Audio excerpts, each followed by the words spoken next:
amazi akatamene ye kumeneka gusa ugatugira ngo ni Yorodani ko abantu bakanywa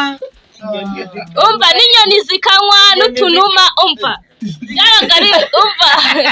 yayikubitaga ahantu hakaza uruzi koko iye kwitega inkoni kurutera amazi akatameneka oya namwe oya mwibikira ibintu birebire inyoni zanywe abantu n'inyoni oya mwebikira inyoni zanywe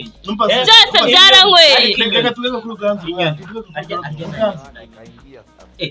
kera umwana abanza mve kera ndi umwana bavuga ngo akanyoni kakaraguruka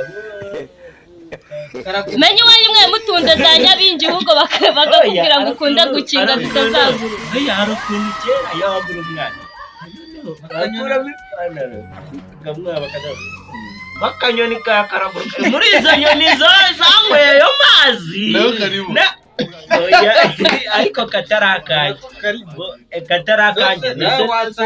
wasanga nawe kari karimo muri utwo tunyoni nyamara utwo tunyoni bavugaga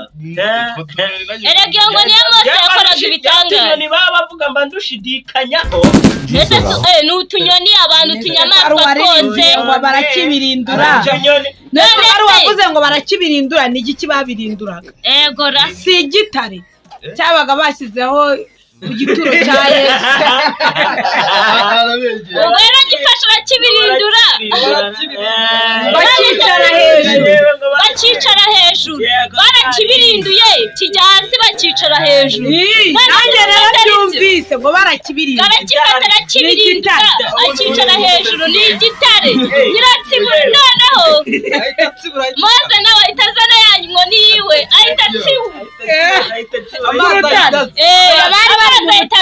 bari mu butayu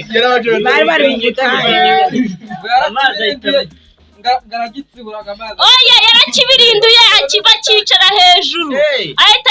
yarazanzamutse oya yarazanzamutse nawe ahita azana inkoni ahita akubita ku rutare Mose no gukubita amazi akamena no gukubita urutare amazi akameneka inyoni zikawa nyine ubwo abantu bakibivuga mureka dusesengura icyo kintu mureka dusesengura abantu bari bicaye kuri urwo rutare urumva bari bafite inyota no kuba barakibirinduye bakakicara hejuru oya mureka mbabwire ukuntu byagenze rero namwe ntimukavuga ngo bagatsibura bavuze ko bari bagiye mu butayu yewe wambwira bavuye mu butayu bari bavuye mu buretwa nshimye ko Ruganzu wenda yapfuye nabo bame bagasigarana amazi bita amashyuza amazi amashyuza bahewe amashyuza benyanza